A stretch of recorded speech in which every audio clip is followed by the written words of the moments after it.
We've covered rubber bullets and tear gas, but these aren't the only crowd control weapons that are being used by police at the Black Lives Matter protests that broke out after the death of George Floyd at the hands of police in Minneapolis.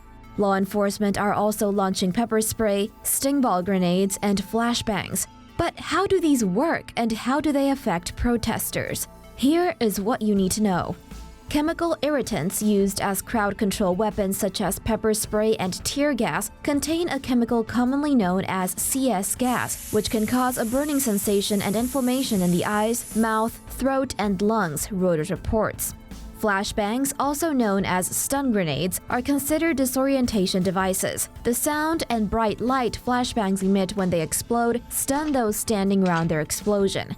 However, Reuters reports that they can severely burn bystanders if fired at close range.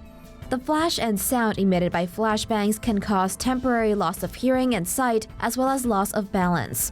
Sting ball grenades contain pellets that deploy once the grenade explodes. Some also contain chemical compounds, and others also emit bright lights and sounds upon explosion.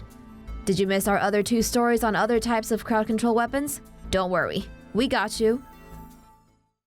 Protesters that have taken to the streets seeking justice for all Black lives lost at the hands of police brutality have been met in several areas in the United States with tear gas and rubber bullets.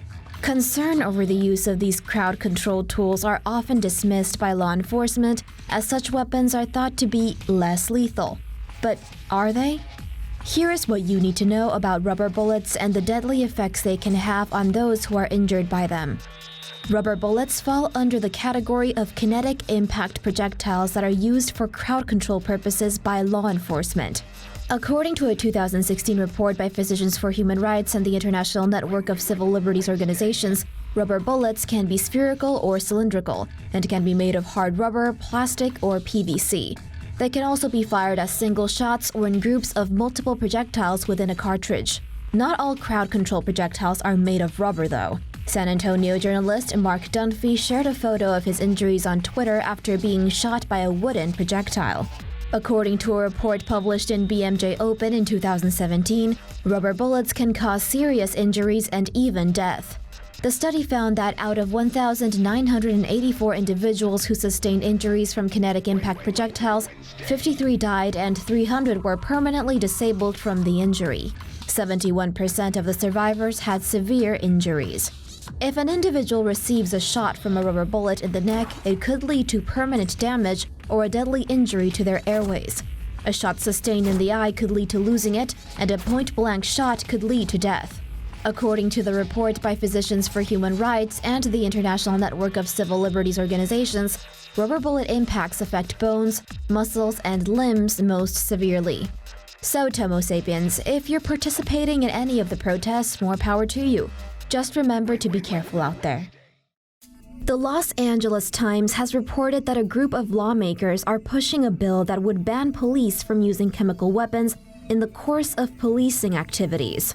This comes after law enforcement has been openly using less lethal crowd control weapons, including rubber bullets and tear gas, on peaceful protests that followed the death of George Floyd.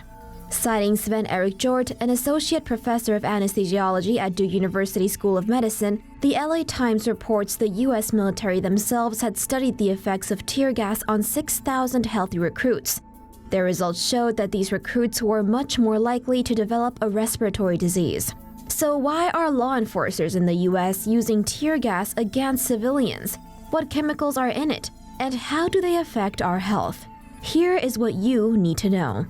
Tear gas is a chemical weapon used for crowd control that causes irritation to the eyes, mouth, throat, lungs, and skin, thus incapacitating individuals.